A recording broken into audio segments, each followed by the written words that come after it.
I've learned so much from you as a director, and I'm going to go make my first film. And my first film, which we're going to make this upcoming year. Good for you, yeah. Yeah, I'm very excited, but it does deal with gay themes. And this film very much is about bullying to a degree and finding yourself, which I think is a universal theme.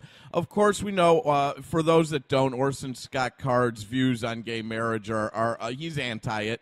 But I've spent a lot of time coping with this myself, especially in Hollywood, when you're dealing with people that necessarily don't share the same views as you, and sometimes even worse in Hollywood, you're dealing with people that aren't really good people, but they do good business. How did you, for two things, I guess, how did you end up coping with that you have very different viewpoints than this man about those issues, and how would you tell the gay community that basically is afraid to go give this movie money, that it's okay, and that there are great messages in here, and this is not against the gay community? Well, firstly, let me say that I fully understand the folks who feel that they do not wish to give Orson Scott Card a penny. Yeah. It's a totally reasonable and understandable position to take.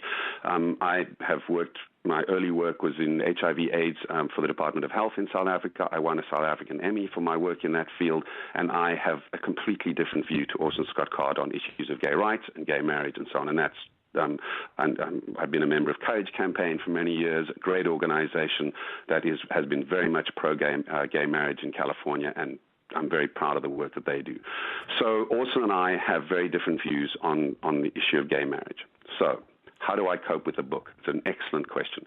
I confess that when I first read the book, I had no idea who Orson Scott Card was. Yeah. I read this book, and I thought, this is a great book. This has themes of compassion, tolerance, even love of the enemy. That's a huge theme, of the enemy. Absolutely. The movie opens with that.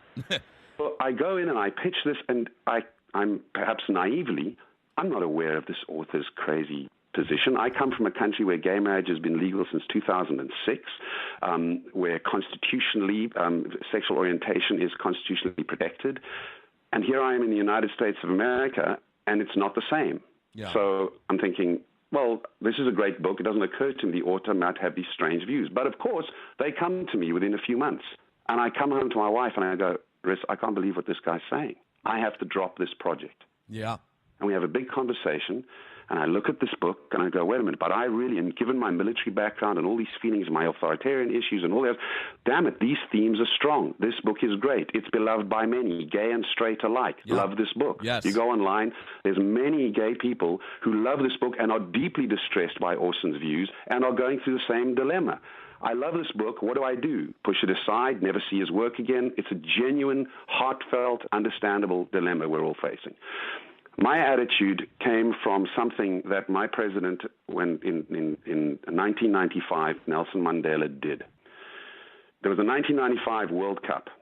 Rugby was a game played largely by white conservative South Africans. Yes. It was their game. Black South Africans were more, and still are, more a fan of soccer, although many, many more are now playing rugby. And our teams are better for it.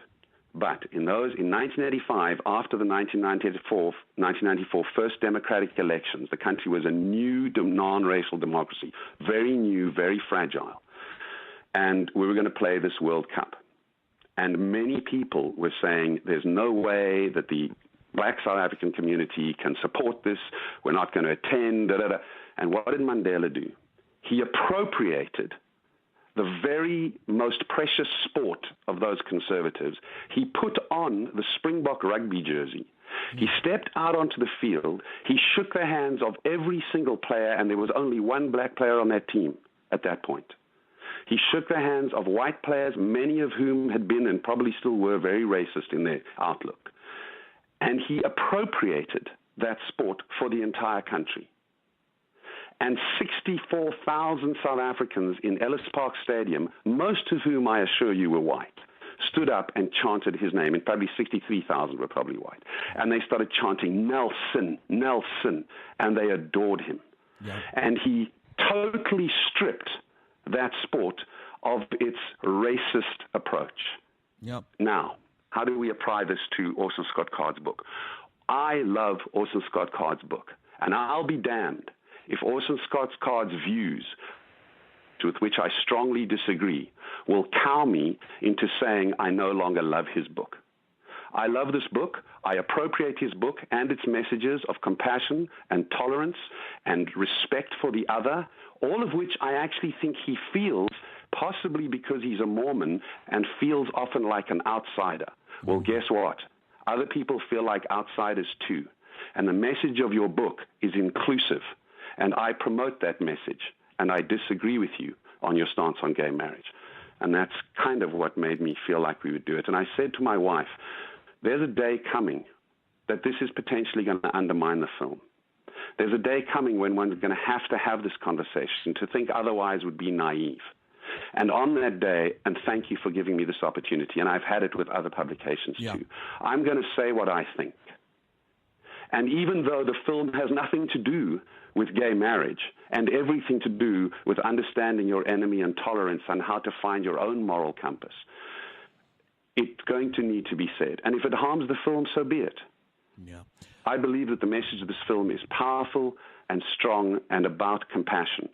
And perhaps Orson's views will evolve in his own time, just as Barack Obama's views have had to evolve on the issue. That's right. Just as Bill Clinton's views, Bill Clinton, who signed DOMA into law and now has the opposite view.